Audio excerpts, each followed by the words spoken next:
We are on the cusp, I guess, of getting this vaccine for that Pfizer and soon Moderna will start churning this thing out. But what's interesting about it is the UK just announced they have approved emergency authorization of at least the Pfizer vaccine right now, which is 95% effective, no serious side effects, although you got to keep it at 94 degrees below zero, which is very close to the temperature of the elevator I stuck in this morning. Pete Seegert is with PCS Advisers. That's a healthcare consultancy for businesses. And Pete, good morning. Welcome to the show. Good morning, Scott. It's Paul. Oh, Paul, I'm sorry. Why am I thinking it's Pete? Paul. No problem. I want to call you Paul. Well, there was a folk singer named Pete Seeger back in the you're Seegert, not Seeger. I think that's maybe where the confusion is. So my apologies. I just got out of an elevator, so forgive me. Understood. Yeah. So the White House called the head of the FDA in to explain why our approval is being delayed. You look at it, you go, the British Health Ministry is pretty good at what they do. We're not talking about some, third world country. I don't think I trust the Chinese or the Russians on this, but UK, they're our allies, they're our closest friends for a long time. And you look at what they've done and they approved this, so why can't we do the same thing? Well, we will. I think there's been some difference, and it's kind of an opportunity to talk a little bit about Brexit in a way.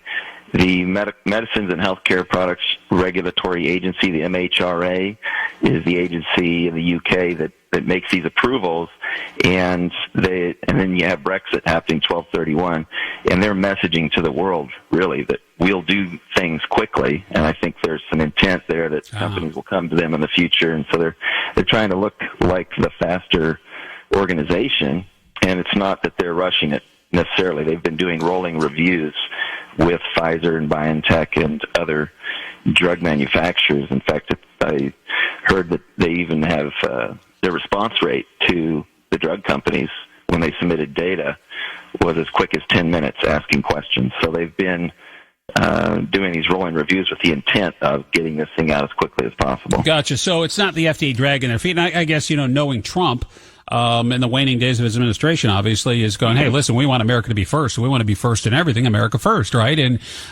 is this kind of what, did you feel like this was like a space race, basically? We lost to the Russians, only in this case was the British? It seems that way, yes.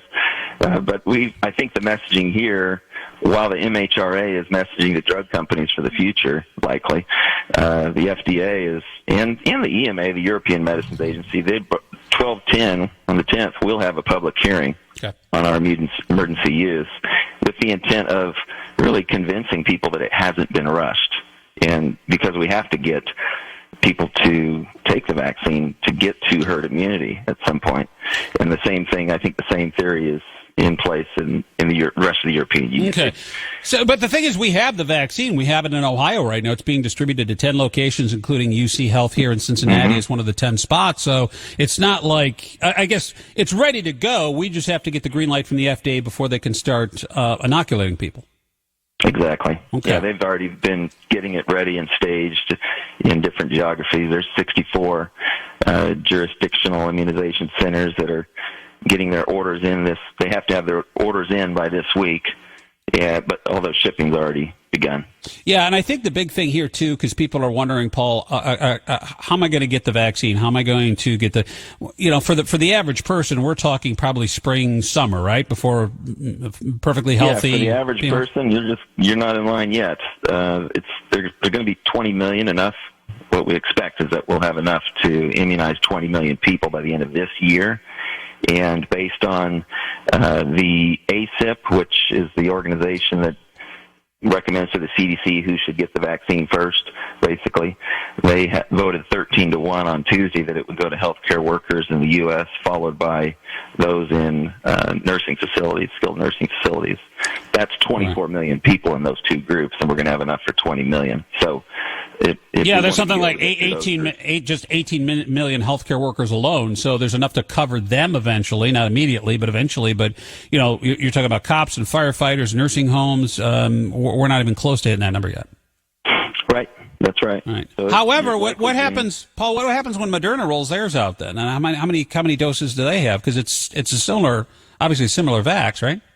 It is, and that the having the amount for $20 million assumes that they get approval as well this month for emergency distribution, actually. Wow. Okay, so it's lumping. It's counting on Moderna and Pfizer's vaccine, and then whatever else comes down the pike. Maybe. And here's the thing: are we going to decide on one vaccine, Paul Seegert, at some time? And it's because it's you get the flu shot now. It's just the flu shot, or you get your immunization schedule when your child goes to the doctor before they go to school. You get immunized, all that. We don't really have different. Do we have different brands or different manufacturers of that, or are we just going to at some point is this going to whittle its way down to one manufacturer? I think we'll end up having many. We're going to have 5 actually by February that we anticipate will likely be approved for emergency use by the FDA and in production. Pfizer and Moderna, we've talked a lot about. AstraZeneca has worked with Oxford University. They have one that's close behind, and then Johnson & Johnson and Novavax. And there's many others in production. It's kind of the arms race of pharmacy right now that we haven't really seen at this level. And not only that, but Russia and China have cleared their vaccines. They're not waiting for clinicals, though, wide-scale results, which is in Russia and China. That makes sense, right? So I'm not sure about the safety and efficacy there. If we're just going, hey, we're running this thing out there, and they don't care. There's no lawsuits there if you kill a whole bunch of people.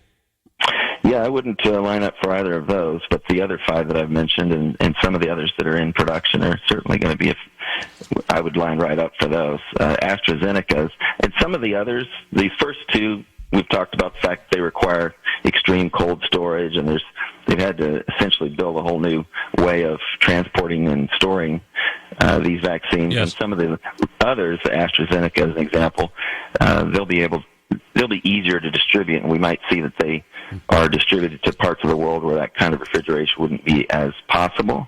AstraZeneca is a weakened chimp virus. It's not the same mRNA technology that Pfizer and Moderna.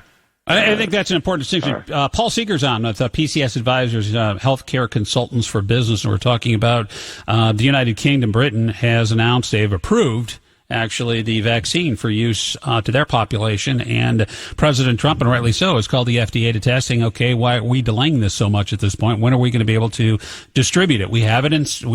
It's already here in Ohio. It's at 10 hospitals across the state, including at UC, and now just got to get the green light from the FDA in order to start injecting healthcare workers primarily to take care of them. And for me and you, we probably will not see this until late spring, early summer. And by that point, too, on that timeline, before I get back in the logistics thing, I think one of the concerns is, all right, well, when do we hit herd immunity? If this is on schedule, Paul, and we start getting the general population the vaccine in that time frame we talked about, when do we start to see the herd immunity we need so we can go back to, not wearing masks and going out in public?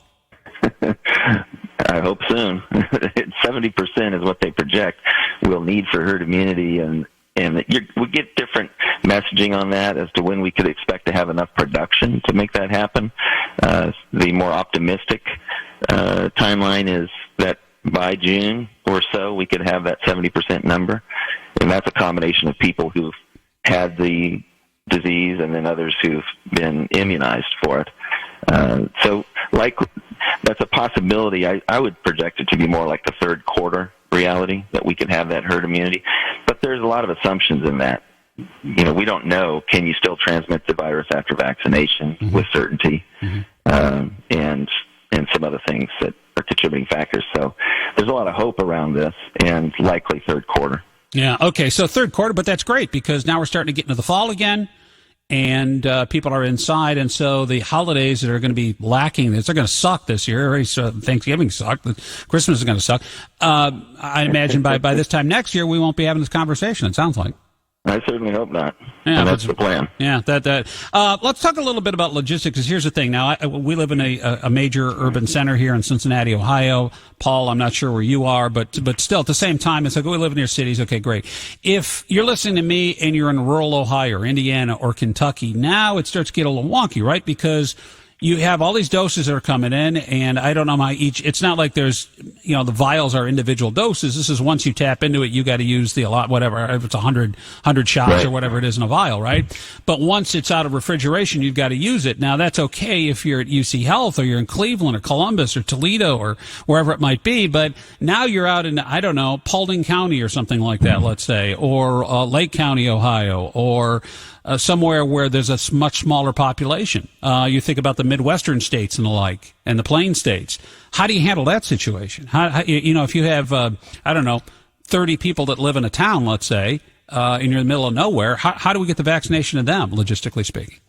I expect they'll be later in distribution, really, for the very reason you've pointed out. And in fact, in the UK, they're facing that question now.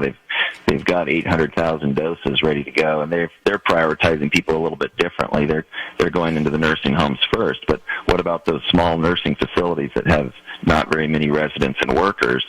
Once they open up the packaging and have to get this virus distributed in a certain amount of time, there's a needle that they have to thread there. Mm-hmm. So likely they'll go to the larger facilities first and then work their way down, and I think the same thing will happen here.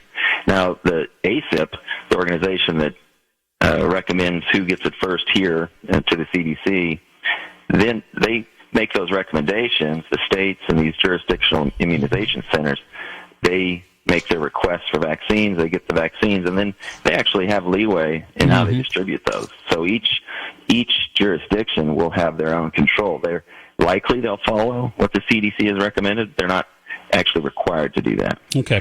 Yeah, that makes sense. It's going to be interesting to see if you live in rural areas, if you have to travel to the big city or as close to city to get your shot. But what do you do if you're elderly, you're in a nursing home, you're unable to travel? There's that really issue too. And you get out to Appalachia and like I said, Wyoming. How do you handle it out there? That's going to be the real challenge. And I think at some point you're probably going to see an oral vaccine come down the pike. But that's probably that's probably a long time coming.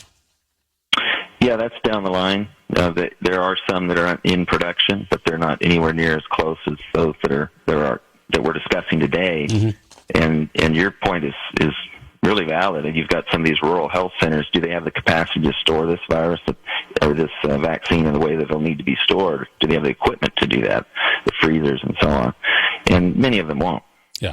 And what's the half-life of a block of dry ice? Not very long. You need a lot of dry ice for sure. Mm-hmm. Yeah, exactly. And that's a concern, obviously, too. But the good news is the cavalry. To me, this is once this is over, because we're talking about deaths in a second. But once this is done, it seems to me like this has got to be one of the greatest medical undertakings, science and medicine in the history of mankind. It's very impressive. Fastest vaccine prior to this was 4 years in development for months.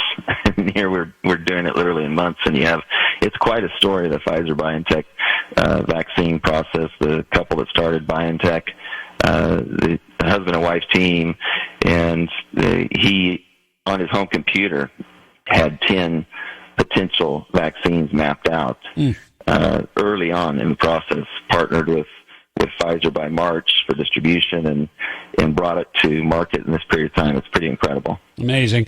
Well, hopefully it goes as planned, Paul, and we see this thing rolling out here. The healthcare workers can get it.